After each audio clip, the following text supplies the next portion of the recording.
I think we're all in agreement on this particular thing, chums, where when you flick on the TV now, put on the television, whatever you want to call it, every 2 minutes you're being asked to donate something in your will or donate simply, because they now suddenly need these particular helps. And, years ago, you wouldn't have thought twice about it. But there's one particular charity that truly is now suffering from a huge backlash. But behind the scenes, are the government about to secretly do this? As ever, let me explain.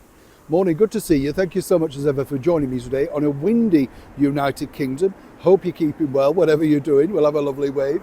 You know what I'm saying about this? So we all have charitable hearts. We all want to assist and, do what we can for individual people. I mean, I like to sort of think when you see somebody sat in a cafe on their own, maybe, it doesn't matter what age they are, if you can just spare a couple of moments to have a chat with them and you can work out whether they're lonely or not, the sort of thing. And really, we should all take time out for people.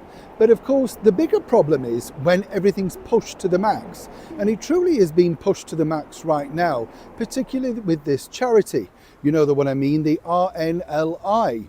That's right, the lifeboat, charity that does a lot of good sterling work.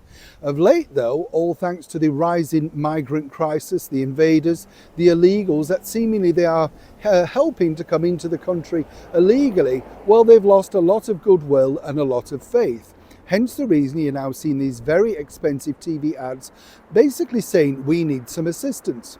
Now the bigger issue is this. Over the weekend here in the United Kingdom, we've had a colossal amount of protests and marches up and down the United Kingdom with people basically trying to hold the government to account. Remember, this is a government that came into power on the proviso that they were going to smash the gangs. Many people are asking with the RNLI, well, they shouldn't really be alone. Where is the Royal Navy pushing back? We paid billions across to France and yet seemingly no assistance whatsoever. People are rising at a higher level than ever before.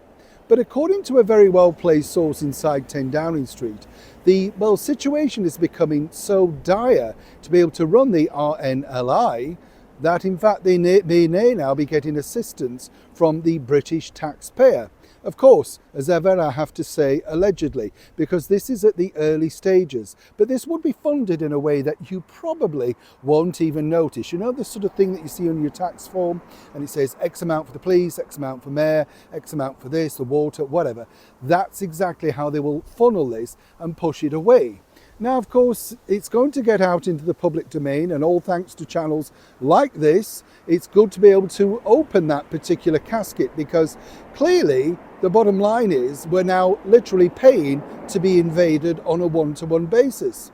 Now, as I've said, I've been a big supporter of the RNLI for years. I thought they were a terrific organisation. Remember, lots of them are volunteers. But the one question I would ask is this: if they're so strapped for cash, and remember, the TV channels that they're advertising on, they do get the charitable rate, but it's not cheap, even at the charitable rate. Who's filming the ad? Who's editing it? Who's putting it all together? Nothing comes cheap, but seemingly they're claiming that they're running on empty. Yet time and time again, we're seeing a brand new ad. In fact, according to a source, one's about to go into production now for Christmas.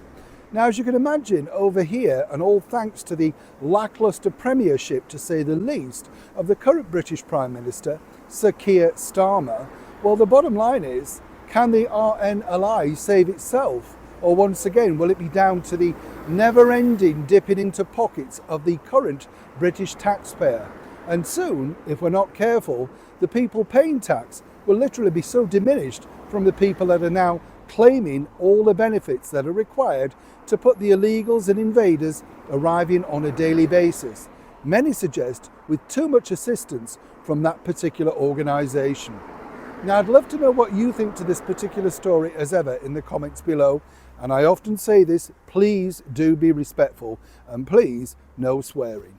Neil Sean in the very heart of the United Kingdom.